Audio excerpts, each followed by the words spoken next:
லிங்கம் வாஸ்து அன்பர்கள் அனைவருக்கும் வணக்கம். லிங்கம் வாஸ்து யூடியூப் சேனலில் நம்ம பல பதிவுகளை பார்த்துக்கிட்டே வரோம்.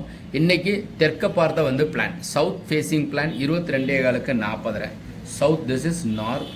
Back side south facing plan. Back side north வரும். East west. This is east, this is west.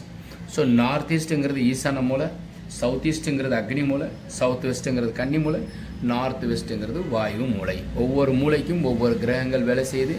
1 2 3 4 5 6 7 8 centre point 9 place 9 கிரகங்கள். ஓகே.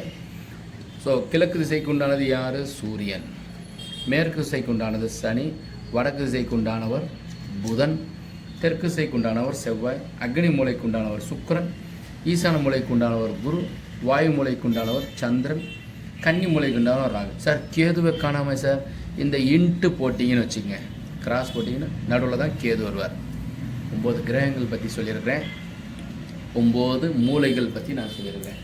ஸோ இப்போ 5G நம்ம பார்த்துருவோம். நார்த் ஈஸ்டில் போர்வெல், மழைநீர் சேகரிப்பு, சம்பு. செப்டிக் டேங்க் 4 வாயு மூலையில் போடணும். வாட்டர் டேங்க் 5 கன்னி மூலையில் போடணும். இப்போ வால் ஹேட்ச் நம்ம பண்ணிடலாம். வால் ஹேட்ச் பண்ணுறது எப்போவுமே கன்னி மூலையிலேருந்து ஸ்டார்ட் ஆகணும். So here to start the கன்னி மூலையில் நம்ம வால் ஹேட்ச் பண்ணணும். ரிஷபராசி, கன்னி ராசி, அப்புறம் மகர ராசிக்காரங்களுக்கு தெற்கு திசை மனை யோகத்தை கொடுக்கும். ஒருத்தவர் என்கிட்ட கேட்குறாரு, சார் என்ன சார் நீங்கள் தெற்கு ஸ்பெஷலிஸ்ட்டாக சார்னு சொல்லி. நான் மதுரையில் தெற்கு வாசலுங்கிற பகுதியில் இருக்கிறோம். நாம் இந்தியாவுடைய தெற்கு கடை கோடியில் இருக்கிறோம். நிறைய பேர் இப்போ தெற்கு திசையை பற்றி கேட்குறாங்க. நிறைய தெற்கு திசை பிளான் நிறைய அப்டேட் பண்ணுங்க சார் அப்படின்னு சொல்கிறாங்க. அதனால் பண்ணுறேனே தவிர அதுக்காக தெற்கு திசை தான் நல்லதுன்னு சொல்லலை. எல்லா திசையும் இறைவனால் படைக்கப்பட்ட 4 திசையும் நல்ல திசை தாங்க. இப்போ நம்ம main entrance portico. Here to provide a car parking here. Okay, this is car parking உண்டானது. இப்போ மாடிப்படி நம்ம இதிலேயே ஏறி போகிற மாதிரியானது நம்ம அமைச்சிருக்கிறோம். This is up, this is main door. Okay, and this is window 1 5/4. Then this is a bedroom door. ஈசான மூலையில் பிள்ளைங்க படுக்கிறதுக்கும் படிக்கிறதுக்கும் பயன்படுத்திக்கலாம். மெயின் டோர், டோர், விண்டோ 3 ஒரே ஸ்ட்ரைட் கோட்டில் இருக்குங்களா. தென் பெட்ரூம் கன்னி மூலையில். This is a one of the bedroom door kanni model. Bureau to provide in the southwest corner. Okay, and to provide a cart to provide in the west wall. What is the name to provide here? This is W and this is W. Okay, then this is D. What இங்கே அமைக்கலாம் 4:7 ventilator double. And north west அக்னி மூலையில் நம்ம தலைவாசல் வச்சுருக்கோம். பொன் முட்டை சேரும். South east கார்னரில் யாரெல்லாம் தலைவாசல் வச்சுருக்காங்களோ, தெற்க பார்த்த வீட்டு இருக்குங்க, கிழக்க பார்த்த வீட்டிற்கு அக்னி மூலை தலைவாசல் இருக்கக்கூடாது. தெற்க பார்த்த வீட்டிற்கு அக்னி மூலை தலைவாசல் ரெஜிஸ்டர் பண்ணுறேன், பதிவு பண்ணுறேன். பொன் முட்டை சேரும். இது நான் சொல்லலைங்க, பிருகு நந்தி நாடி ஜோதிடத்தில் பிருகு முனிவர் சொல்லியிருக்கிறார். உண்மை நிஜம். W2 கன்னி மூலையில் வச்சுருந்தீங்க, அக்னி மூலையில் மாற்றி வைங்க. அதே நிலையை எடுத்து வைங்க. அதனால் ஒன்றும் தவறெல்லாம் ஒன்றும் கிடையாது. புதுசாக நிலை வைக்கணுமா அதெல்லாம் ஒன்றும் சொல்லலை. ஸோ பூஜா. ஸோ ஈஸ்ட் ஃபேஸிங்கில் இந்த இடத்துல நம்ம சாமி ஈஸ்ட் ஃபேஸிங் இருக்கணும். 4க்கு 5. அண்டு டாய்லெட் 8:15க்கு 11. இது பெட்ரூம் ஈசான மூலையில் இருக்குது. அதனுடைய டாய்லெட் 4க்கு 6. டாய்லெட் நம்ம நார்த் ஃபேஸிங், சாமி ஈஸ்ட் ஃபேஸ் பண்ணியிருக்கோம். கிச்சன் வாயு மூலையில். அடுப்பு facing north. Okay, then attach toilet. This bedroom is attach toilet. So wall hatch பண்ணிட்டோம்.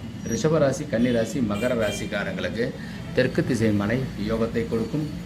அதுக்கப்புறம் 9ஆம் தேதி, 18ஆம் தேதி, 27ஆம் தேதி.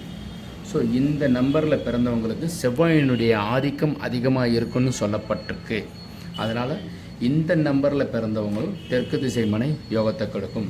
இன்னொன்று முக்கியமான ஒரு விஷயம் சொல்லணுங்கிறதுக்காக சொல்கிறேன். இந்த செவ்வாயினுடைய ஆதிக்கம் இந்த நம்பரில் இருக்கிறவங்க இடம் வாங்கி வீடு கட்டினா நல்லதுங்க. என்ன சார் புதுசாக சொல்கிறீங்க அப்படின்னா, செவ்வாய்ங்கிறது என்னென்னா பூமி தோண்டி பேஸ்மட்டம் அமைத்து, லிண்டல் அமைத்து, சென்ட்ரிங் அமைத்து, தலவாசல் அமைத்து கிரகப்பிரவேசம் செய்தால் பலவிதமான நன்மைகள் வீடு கட்டும்போது கிடைக்கும் சொல்லப்பட்டிருக்கு. சரிங்களா? இப்போ நம்ம இன்னொன்று சாமி வழிபாடு அப்படின்னாக்கா 3 தெய்வ வழிபாடு இருக்குங்க. 3 தெய்வ வழிபாடு அப்படின்னா என்ன சார் அப்படின்னாக்கா, ஒன்றாவது குலதெய்வம், இஷ்ட தெய்வம், வழிபாடு தெய்வம். குலதெய்வம்ங்கிறது வருஷத்துக்கு ஒரு தடவை உங்கள் ஊர் எங்கவோ அல்லது நீங்கள் எங்கே பிறந்து வளர்ந்தீங்களோ இல்லை உங்கள் வகையராவுக்குன்னு சொல்லி ஒரு கோவில் இருக்கும், அந்த கோவிலுக்கு கம்பல்சரியாக நீங்கள் போயிட்டு வரணும். குலதெய்வ ஃபோட்டோவை வீட்டில் வச்சு வழிபாடு பண்ணலாம். ஒரு சில நிறைய பேர் என்ன கேட்குறாங்கன்னா, சார் குலதெய்வம் எங்கே இருக்குன்னே தெரியல சார், குலதெய்வம் இப்போ மறந்துட்டாங்க சார். யாரெல்லாம் மறந்துட்டீங்களோ கண்டிப்பாக ஃபாலோ பண்ணுங்கள். சரியாக பிரசன்னம் பார்த்தோ இல்லை தெய்வ வழிபாட்டில் இதான் அப்படின்றத தெரிஞ்சு கண்டிப்பாக ஃபாலோ பண்ணுங்கள். இதனால் என்ன மிஸ்டேக் சார் வரும் அப்படின்னாக்கா, நம்ம பிள்ளைகளை அதாவது பேரன் பேத்திகளையோ இல்லை பிள்ளைகளை கல்யாணம் பண்ணும்போது தடை ஏற்படலாமுங்க. வெளிநாடு போகிறதுக்கு உண்டான வாய்ப்பு குலதெய்வ வழிபாடு குறையினால் ஏற்படலாங்க. திருமண தடை வருவதற்கு உண்டானது குலதெய்வ வழிபாடு பண்ணுங்க. சார் நாங்கள்லாம் சார் சென்னையில் இருக்கோம் சார், நாங்கள் சார் வேறு ஊருக்கே போயிட்டோம் சார், குலதெய்வத்துக்கே போக முடியல, நாங்கள் ஒரு சின்ன ஃபோட்டோ வச்சு வழிபாடு பண்ணுறோம். நீங்கள் போயிட்டு எத்தனை வருஷம் சார் இருக்கும்? ஒரு 5 to 7 years ஆயிடுச்சு சார். அப்போ நீங்கள் பெரிய தப்பு பண்ணுறீங்க. எப்போ உங்களுக்கு தெரியும்? ஒரு பெரிய ஒரு ஃபங்க்ஷன் நடக்கிறதப்போ தான் உங்களுக்கு இதனுடைய இது, இல்லை ஒரு கல்யாண காட்சி வரும்போது தான் அதனுடைய குறை தெரியும். யாரெல்லாம் குலதெய்வ வழிபாடு பண்ணலையோ பண்ணுங்கள். குலதெய்வம் இஷ்ட தெய்வம். இஷ்ட தெய்வம்னா என்ன சார்? நாங்கள் சார் பெருமாள் வழிபாடு தான் பண்ணிகிட்ருக்குறோம். எங்கள் வகையாராவில் எங்கள் வீட்டில் எல்லாருமே பெருமாள் வழிபாடு, நாங்கள் ஆச்சார அனுஷ்டானமாக நாங்கள் பெருமாள் வழிபாடு பண்ணுறோம். ஆனால் நான் மாத்திரம் இஷ்டமாக மகாலட்சுமியை வழிபாடு பண்ணுறேன், இஷ்டமாக ஒரு பிள்ளையார் வழிபாடு பண்ணுறேன், முருக பக்தன் சார். இல்லை நான் சிவ வழிபாடு பண்ணுறேன் சார், இஷ்டமாக நான் நினச்சிருக்கிறேன் சார். நான் எப்பப்போ வீட்டில் இருக்கும்போதும் எழுந்திரிக்கும்போது சிவசிவா சிவசிவா முருகா முருகா அப்படின்னு சொல்லுவேன். அப்போ எந்த தெய்வமாக இஷ்டமாக நினைக்கிற எந்த நிமிஷமானாலும் சரி, எந்த ஒரு வேலை எடுத்தாலும் சரி, அந்த இஷ்ட தெய்வத்தை வழிபாடு பண்ணுறவங்களுக்கு மிகப்பெரிய ஒரு பாக்கியம் சேருங்க. அப்போ 2வது தெய்வம் வழிபடு தெய்வம். நாங்கள் வெளியே எங்கேயோ ஒரு ஃபங்க்ஷனுக்கு போகிறோம்னாக்கா போகிற வழியில் இந்த தெய்வத்தை வழிபாடு பண்ணிட்டு தான் போவோம். ஒரு குழந்தை கிடச்சிருக்கு, ஒரு கல்யாணம், நம்ம வீட்டு முக்கில் ஒரு தெய்வம் இருக்குது, அல்லது நாங்கள் திரும்புகிற இடத்துல இந்த கோயிலுக்கு போயிட்டு போவோம். இந்த இடத்துல நாங்கள் பிரதோஷ வழிபாடு இந்த நாட்களில் நாங்கள் பண்ணுறது உண்டு. நான் எப்போவுமே இந்த தெய்வத்தை வழிபாடு பண்ணுறேன். இந்த 3 தெய்வ வழிபாடு 100% இருக்கணும், 100க்கு 100. இப்போ உதாரணத்துக்கு மதுரையில் ஒரு சிலர் கோவிந்தா சாப்பாடு புரட்டாசி மாதத்தில் செய்வாங்க. சனி பிரதோஷம் சனிக்கிழமை இந்த புரட்டாசி மாதத்தில் சனிக்கிழமை அன்னைக்கு வீட்டில் நிறைய பேரை கூப்பிட்டு பெருமாளுடைய நினச்சி பூஜை பண்ணி நிறைய பேரை சாப்பாடு அன்னதானம் பண்ணுவாங்க. இது ஒரு கைங்கரியமாக பண்ணுவாங்க. அப்போ அவங்க எல்லாருமே வழிபடுற தெய்வம் எதுவாக இருக்குது அப்படின்னாக்கா பெருமாள் வழிபாடு. பட் நார்மலாக எப்போவுமே பார்த்தீங்கன்னா ஒவ்வொருத்தவங்க ஒவ்வொரு வழிபாடு பண்ணுவாங்க.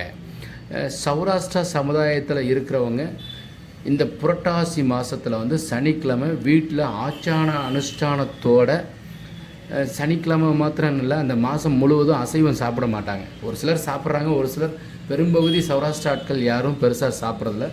ஸோ அந்த மாதிரி புரட்டாசி மாதத்தில் தவிர்க்கிறாங்க. அப்போ அவங்களுக்கு இந்த வழிபடு தெய்வம் மிகப்பெரிய ஒரு வளர்ச்சியை கொடுக்குது.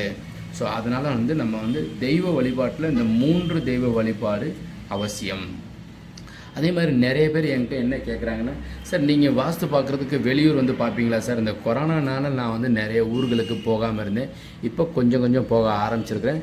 நிறைய ஊர்களுக்கு போய் பார்க்குறது உண்டு, பிளான் அமைச்சு கொடுக்குறதும், கன்ஸ்ட்ரக்ஷனில் கன்சல்டண்ட்டாக இருக்கேன். அப்புறம் மதுரையில் மட்டும் நான் கன்ஸ்ட்ரக்ஷன் பண்ணி கொடுத்துக்கிட்டு இருக்கிறேன். உங்களுக்கு ஏதாவது தேவைப்பட்டால் என்னுடைய வாட்ஸ்அப் நம்பர் இதில் ஓடிட்டுருக்கும். உங்கள் தகவல் ஏதாவது தேவைப்பட்டால் சுருக்கமாக கேளுங்க. வாஸ்து உள்ள வீட்டில் வசிப்போம், வளமுடன் வாழ்வோம். மீண்டும் நாளை ஒரு நல்ல வரைபடத்துடன் சந்திக்கிறேன். வணக்கம்.